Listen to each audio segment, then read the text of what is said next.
Viva Petronilo Flores, Juan Rulfo. Ya mataron a la perra, pero quedan los perritos. Corrido popular. Viva Petronilo Flores. El grito se vino rebotando por los paredones de la barranca y subió hasta donde estábamos nosotros. Luego se deshizo. Por un rato, el viento que soplaba desde abajo nos trajo un tumulto de voces amontonadas, haciendo un ruido igual al que hace el agua crecida cuando rueda sobre pedregales. Enseguida, saliendo de allá mismo, otro grito torció por el recodo de la barranca, volvió a rebotar en los paredones y llegó todavía con fuerza junto a nosotros. ¡Viva mi general Petronilo Flores! Nosotros nos miramos. La perra se levantó despacio, quitó el cartucho a la carga de su carabina y se lo guardó en la bolsa de la camisa. Después se arrimó a donde estaban los cuatro y les dijo: «Síganme, muchachos. Vamos a ver qué toritos toreamos». Los cuatro hermanos Benavides se fueron detrás de él, agachados. Solamente la perra iba bien tieso, asomando la mitad de su cuerpo flaco por encima de la cerca. Nosotros seguimos allí, sin movernos. Estábamos alineados al pie del lienzo, tirados panza arriba, como iguanas calentándose al sol. La cerca de piedra culebreaba mucho al subir y bajar por las lomas, y ellos, la perra y los cuatro, iban también culebreando como si fueran los pies trabados. Así los vimos perderse de nuestros ojos. Luego volvimos la cara para poder ver otra vez hacia arriba y miramos las ramas bajas de los amoles que nos daban tantita sombra. Olía a eso, a sombra recalentada por el sol, a amoles podridos. Se sentía el sueño del mediodía. La boruca que venía de allá abajo se salía cada rato de la barranca y nos sacudía el cuerpo para que no nos durmiéramos. Y aunque queríamos oír parando bien la oreja, solo nos llegaba la boruca, un remolino de murmullos, como si se estuviera oyendo de muy lejos el rumor que hacen las carretas al pasar por un callejón pedregoso. De repente sonó un tiro. Lo repitió la barranca como si estuviera derrumbándose. Eso hizo que las cosas despertaran. Volaron los totochilos, esos pájaros colorados que habíamos estado viendo jugar entre los amoles. Enseguida las chicharras, que se habían dormido a ras del mediodía, también despertaron llenando la tierra de rechinidos. «¿Qué fue?», preguntó Pedro Zamora, todavía medio amodorrado por la siesta. Entonces el chihuila se levantó y, arrastrando su carabina como si fuera un leño, se encaminó detrás de los que se habían ido. «Voy a ver qué fue lo que fue», dijo, perdiéndose también como los otros. El chirriar de las chicharras aumentó de tal modo que nos dejó sordos y no nos dimos cuenta de la hora en que ellos aparecieron por allí. Cuando menos acordamos, aquí estaban ya, mero enfrente de nosotros, todos desguarnecidos. Parecían ir de paso, ajuareados para otros apuros y no para este de ahorita. Nos dimos vuelta y los miramos por la mira de las troneras. Pasaron los primeros, luego los segundos y otros más, con el cuerpo echado para adelante, jorobados de sueño. Les relumbraba la cara de sudor, como si la hubieran zambullido en el agua al pasar por el arroyo. Siguieron pasando. Llegó la señal. Se oyó un chiflido largo y comenzó la tracatera allá lejos, por donde se había ido la perra. Luego siguió aquí. Fue fácil. Casi tapaban el agujero de las troneras con su bulto, de modo que aquello era como tirarles a boca de jarro y hacerles pegar tamaño respingo de la vida a la muerte sin que apenas se dieran cuenta. Pero esto duró muy poquito, si acaso la primera y la segunda descarga. Pronto quedó vacío el hueco de la tronera por donde, asomándose uno, solo se veía a los que estaban acostados en mitad del camino, medio torcidos, como si alguien los hubiera venido a tirar allí. Los vivos desaparecieron. Después volvieron a aparecer, pero por lo pronto ya no estaban allí. Para la siguiente descarga tuvimos que esperar. Alguno de nosotros gritó: ¡Viva Pedro Zamora! Del otro lado respondieron, casi en secreto: ¡Sálvame, patroncito! ¡Sálvame! ¡Santo niño de Atocha! ¡Socórreme! Pasaron los pájaros. Bandadas de tordos cruzaron por encima de nosotros hacia los cerros. La tercera descarga nos llegó por detrás. Brotó de ellos, haciéndonos brincar hasta el otro lado de la cerca, hasta más allá de los muertos que nosotros habíamos matado. Luego comenzó la corretiza por entre los matorrales. Sentíamos las balas pajueleándonos los talones, como si hubiéramos caído sobre un enjambre de chapulines. Y de vez en cuando, y cada vez más seguido, pegando mero en medio de alguno de nosotros, que se quebraba con un crujido de huesos. Corrimos, llegamos al borde de la barranca y nos dejamos descolgar por allí como si nos despeñáramos. Ellos seguían disparando, siguieron disparando todavía después que habíamos subido hasta el otro lado, a gatas, como tejones espantados por la lumbre. ¡Viva mi general Petronilo Flores, hijos de la tal por cual!, nos gritaron otra vez. Y el grito se fue rebotando como el trueno de una tormenta, barranca abajo. Nos quedamos agazapados detrás de unas piedras grandes y boludas, todavía resollando fuerte por la carrera. Solamente mirábamos a Pedro Zamora, preguntándole con los ojos qué era lo que nos había pasado. Pero él también nos miraba sin decirnos nada. Era como si se nos hubiera acabado el habla a todos, o como si la lengua se nos hubiera hecho bola como la de los pericos y nos costara trabajo soltarla para que dijera algo. Pedro Zamora nos seguía mirando. Estaba haciendo sus cuentas con los ojos, con aquellos ojos que él tenía, todos enrojecidos, como si los trajera siempre desvelados. Nos contaba de uno en uno. Sabía ya cuántos éramos los que estábamos allí, pero parecía no estar seguro todavía. Por eso nos repasaba una vez y otra y otra. Faltaban algunos, 11 o 12, sin contar a la perra y al chihuila, a los que habían arrendado con ellos. El chihuila bien pudiera ser que estuviera horquetado arriba de alguna mole, acostado sobre su retrocarga, aguardando a que se fueran los federales. Los joseses, los dos hijos de la perra, fueron los primeros en levantar la cabeza, luego el cuerpo. Por fin caminaron de un lado a otro esperando que Pedro Zamora les dijera algo, y dijo: otro agarre como este y nos acaban.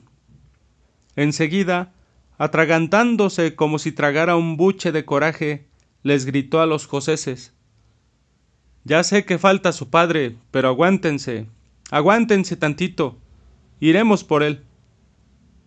Una bala disparada de allá hizo volar una parvada de tildíos en la ladera de enfrente. Los pájaros cayeron sobre la barranca y revolotearon hasta cerca de nosotros.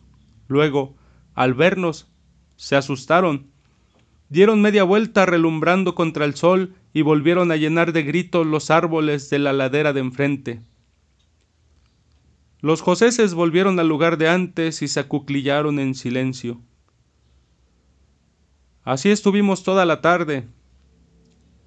Cuando empezó a bajar la noche llegó el chihuila acompañado de uno de los cuatro. Nos dijeron que venían de allá abajo, de la Piedra Lisa, pero no supieron decirnos si ya se habían retirado los federales. Lo cierto es que todo parecía estar en calma. De vez en cuando se oían los aullidos de los coyotes. «Epa tú, pichón», me dijo Pedro Zamora. «Te voy a dar la encomienda de que vayas con los joseses hasta Piedralisa y vean a ver qué le pasó a la perra. Si está muerto, pues entiérrenlo. Y hagan lo mismo con los otros. A los heridos déjenlos encima de algo para que los vean los guachos, pero no se traigan a nadie». «Eso haremos».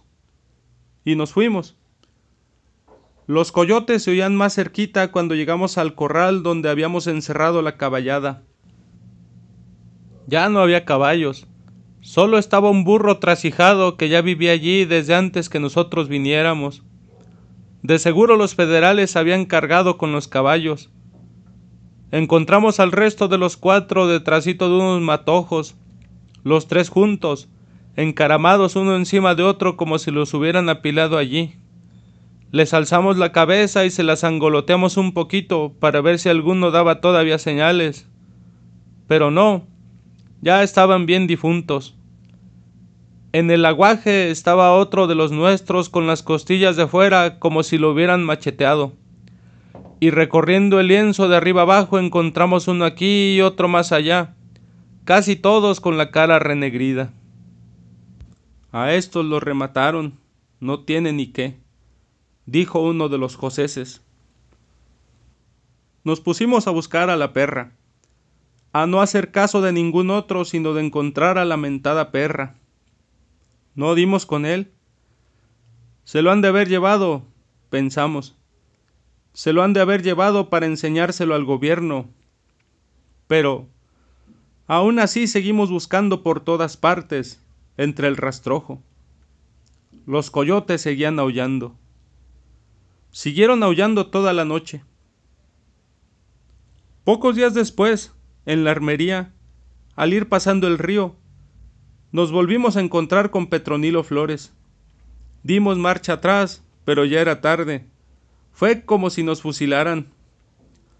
Pedro Zamora pasó por delante haciendo galopar aquel macho barcino y chaparrito que era el mejor animal que yo había conocido. Y detrás de él, nosotros, en manada, agachados sobre el pescuezo de los caballos. De todos modos, la matazón fue grande. No me di cuenta de pronto porque me hundí en el río debajo de mi caballo muerto, y la corriente nos arrastró a los dos, lejos, hasta un remanso bajito de agua y lleno de arena. Aquel fue el último agarre que tuvimos con las fuerzas de Petronilo Flores. Después ya no peleamos. Para decir mejor las cosas, ya teníamos algún tiempo sin pelear, solo de andar huyendo el bulto. Por eso resolvimos remontarnos los pocos que quedamos, echándonos al cerro para escondernos de la persecución, y acabamos por ser unos grupitos tan ralos que ya nadie nos tenía miedo. Ya nadie corría gritando: «¡Allí vienen los de Zamora!». Había vuelto la paz al Llano Grande. Pero no por mucho tiempo. Hacía cosa de 8 meses que estábamos escondidos en el escondrijo del cañón del Tocín, allí donde el río Armería se encajona durante muchas horas para dejarse caer sobre la costa. Esperábamos dejar pasar los años para luego volver al mundo, cuando ya nadie se acordara de nosotros. Habíamos comenzado a criar gallinas y de vez en cuando subíamos a la sierra en busca de venados. Éramos 5, casi 4, porque a uno de los joseses se le había gangrenado una pierna por el balazo que le dieron abajito de la nalga, allá, cuando nos balacearon por detrás. Estábamos allí, empezando a sentir que ya no servíamos para nada, y de no saber que nos colgarían a todos, hubiéramos ido a pacificarnos. Pero en eso apareció un tal Armancio Alcalá, que era el que le hacía los recados y las cartas a Pedro Zamora. Fue de mañanita, mientras nos ocupábamos en destazar una vaca, cuando oímos el pitido del cuerno. Venía de muy lejos, por el rumbo del llano. Pasado un rato volvió a oírse. Era como el bramido de un toro, primero agudo, luego ronco, luego otra vez agudo. El eco lo alargaba más y lo traía aquí cerca, hasta que el ronroneo del río lo apagaba. Y ya estaba para salir el sol, cuando el tal Alcalá se dejó ver asomándose por entre los sabinos. Traía terciadas 2 carrilleras con cartuchos del 44 y en las ancas de su caballo venía atravesado un montón de rifles como si fuera una maleta. Se apeó del macho, nos repartió las carabinas y volvió a hacer la maleta con las que le sobraban. Si no tienen nada urgente que hacer de hoy a mañana, pónganse listos para salir a San Buenaventura. Allí los está aguardando Pedro Zamora. En mientras, yo voy un poquito más abajo a buscar a los zanates. Luego volveré. Al día siguiente volvió, ya de atardecida. Y sí, con él venían los zanates. Se les veía la cara prieta entre el pardear de la tarde. También venían otros 3 que no conocíamos. En el camino conseguiremos caballos, nos dijo, y los seguimos. Desde mucho antes de llegar a San Buenaventura nos dimos cuenta de que los ranchos estaban ardiendo. De las trojes de la hacienda se alzaba más alta la llamarada, como si estuviera quemándose un charco de aguarrás.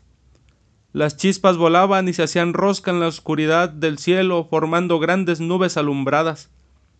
Seguimos caminando de frente, encandilados por la luminaria de San Buenaventura, como si algo nos dijera que nuestro trabajo era estar allí, para acabar con lo que quedara.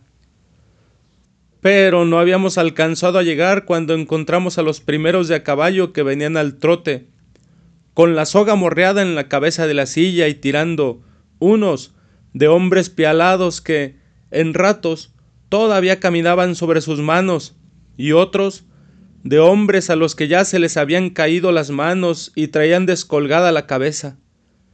Los miramos pasar. Más atrás venían Pedro Zamora y mucha gente a caballo, mucha más gente que nunca. Nos dio gusto. Daba gusto mirar aquella larga fila de hombres cruzando el llano grande otra vez, como en los tiempos buenos, como al principio, cuando nos habíamos levantado de la tierra como guisapoles maduros aventados por el viento, para llenar de terror todos los alrededores del llano. Hubo un tiempo que así fue, y ahora parecía volver. De allí nos encaminamos hacia San Pedro. Le prendimos fuego y luego la emprendimos rumbo al Petacal. Era la época en que el maíz ya estaba por piscarse y las milpas se veían secas y dobladas por los ventarrones que soplan por este tiempo sobre el llano. Así que se veía muy bonito ver caminar el fuego en los potreros, ver hecho una pura brasa casi todo el llano en la quemazón aquella, con el humo ondulado por arriba, aquel humo oloroso a carrizo y a miel, porque la lumbre había llegado también a los cañaverales. Y de entre el humo íbamos saliendo nosotros, como espantajos, con la cara tiznada, arreando ganado de aquí y de allá para juntarlo en algún lugar y quitarle el pellejo. Ese era ahora nuestro negocio, los cueros de ganado. Porque, como nos dijo Pedro Zamora, esta revolución la vamos a hacer con el dinero de los ricos. Ellos pagarán las armas y los gastos que cuesta esta revolución que estamos haciendo. Y aunque no tenemos por ahorita ninguna bandera por qué pelear, debemos apurarnos a amontonar dinero, para que cuando vengan las tropas del gobierno vean que somos poderosos. Eso nos dijo. Y cuando al fin volvieron las tropas, se soltaron matándonos otra vez como antes, aunque no con la misma facilidad. Ahora se veía a leguas que nos tenían miedo. Pero nosotros también les teníamos miedo. Era de verse cómo se nos atoraban los huevos en el pescuezo con solo oír el ruido que hacían sus guarniciones o las pezuñas de sus caballos al golpear las piedras de algún camino, donde estábamos esperando para tenderles una emboscada. Al verlos pasar, casi sentíamos que nos miraban de reojo y como diciendo, ya los venteamos, nomás nos estamos haciendo disimulados. Y así parecía ser, porque de buenas a primeras se echaban sobre el suelo, afortinados detrás de sus caballos, y nos resistían allí hasta que otros nos iban cercando poquito a poquito, agarrándonos como a gallinas acorraladas. Desde entonces supimos que a ese paso no íbamos a durar mucho, aunque éramos muchos. Cuando los vivos comenzaron a salir de entre las astillas de los carros, nosotros nos retiramos de allí, acalambrados de miedo. Estuvimos escondidos varios días, pero los federales nos fueron a sacar de nuestro escondite. Ya no nos dieron paz, ni siquiera para mascar un pedazo de cecina en paz. Hicieron que se nos acabaran las horas de dormir y de comer, y que los días y las noches fueran iguales para nosotros. Quisimos llegar al cañón del Tocín, pero el gobierno llegó primero que nosotros. Faldeamos el volcán, subimos a los montes más altos y allí, en ese lugar que le dicen el camino de Dios, encontramos otra vez al gobierno tirando a matar. Sentíamos cómo bajaban las balas sobre nosotros en rachas apretadas, calentando el aire que nos rodeaba. Y hasta las piedras detrás de las que nos escondíamos se hacían trizas una tras otra como si fueran terrones. Después supimos que eran ametralladoras aquellas carabinas con que disparaban ahora sobre nosotros y que dejaban hecho una coladera el cuerpo de uno. Pero entonces creíamos que eran muchos soldados, por miles, y todo lo que queríamos era correr de ellos.